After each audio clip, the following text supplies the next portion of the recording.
Welcome to KPK Gemstones Club on YouTube.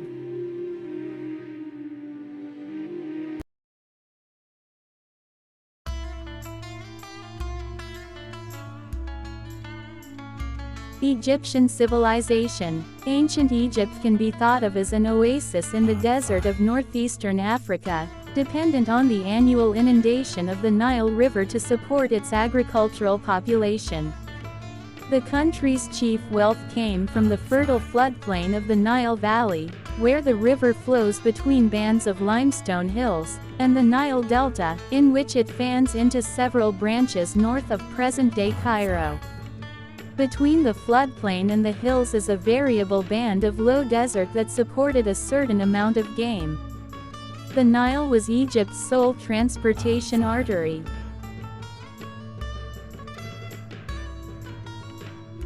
The first cataract at Aswan, where the riverbed is turned into rapids by a belt of granite, was the country's only well-defined boundary within a populated area.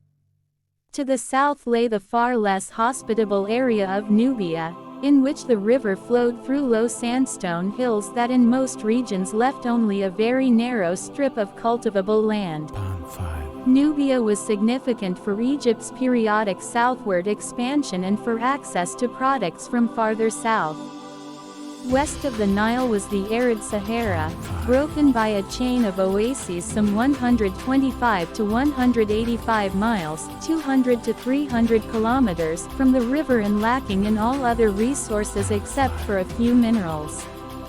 The eastern desert, between the Nile and the Red Sea, was more important, for it supported a small nomadic population and desert game, contained numerous mineral deposits, including gold, and was the route to the Red Sea.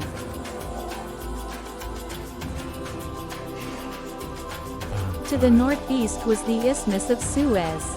It offered the principal route for contact with Sinai, from which came turquoise and possibly copper, and with southwestern Asia, Egypt's most important area of cultural interaction, from which were received stimuli for technical development and cultivars for crops. Immigrants and ultimately invadors crossed the isthmus into Egypt, attracted by the country's stability and prosperity. From the late 2nd millennium BCE onward, numerous attacks were made by land and sea along the eastern Mediterranean coast. At first, relatively little cultural contact came by way of the Mediterranean Sea, but from an early date Egypt maintained trading relations with the Lebanese port of Byblos, present-day Jbeil. Egypt needed few imports to maintain basic standards of living, but good timber was essential and not available within the country, so it usually was obtained from Lebanon. Minerals such as obsidian and lapis lazuli were imported from as far afield as Anatolia and Afghanistan. Agriculture centered on the cultivation of cereal crops, chiefly emmer wheat Triticum dicocum, and barley Cordium vulgar. The fertility of the land and general predictability of the inundation ensured very high productivity from a single annual crop. This productivity made it possible to store large surpluses against crop failures and also formed the chief basis of Egyptian wealth, which was, until the creation of the large empires of the 1st millennium BCE, the greatest of any state in the ancient Middle East.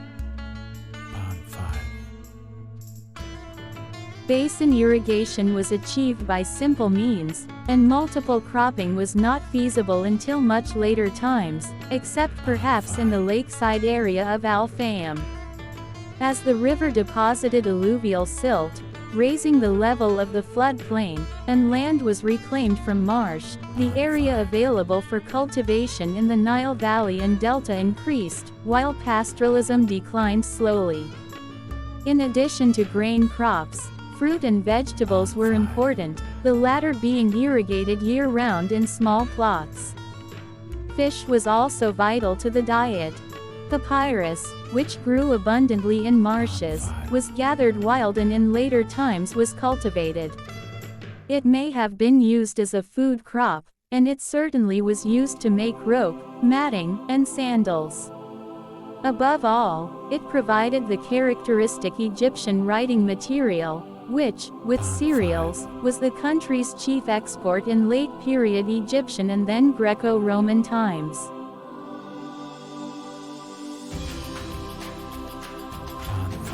Cattle may have been domesticated in northeastern Africa. The Egyptians kept many as draft animals and for their various products, showing some of the interest in breeds and individuals that is found to this day in the Sudan and Eastern Africa. The donkey, which was the principal transport animal, the camel did not become common until Roman times, was probably domesticated in the region. The native Egyptian breed of sheep became extinct in the 2nd millennium BCE and was replaced by an Asiatic breed. Sheep were primarily a source of meat, their wool was rarely used. Goats were more numerous than sheep. Pigs were also raised and eaten. Ducks and geese were kept for food, and many of the vast numbers of wild and migratory birds found in Egypt were hunted and trapped. Desert game, principally various species of antelope and ibex, were hunted by the elite. It was a royal privilege to hunt lions and wild cattle.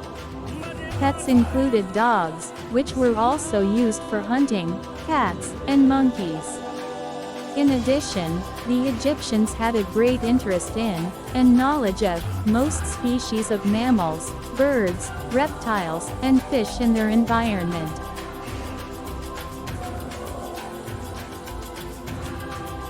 Most Egyptians were probably descended from settlers who moved to the Nile Valley in prehistoric times, with population increase coming through natural fertility.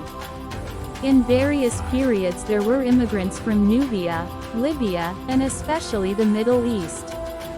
They were historically significant and also may have contributed to population growth, but their numbers are unknown. Most people lived in villages and towns in the Nile Valley and Delta. Dwellings were normally built of mud brick and have long since disappeared beneath the rising water table or beneath modern town sites, thereby obliterating evidence for settlement patterns.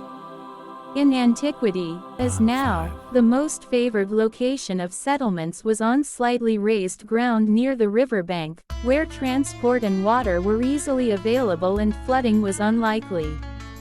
Until the 1st millennium BCE, Egypt was not urbanized to the same extent as Mesopotamia.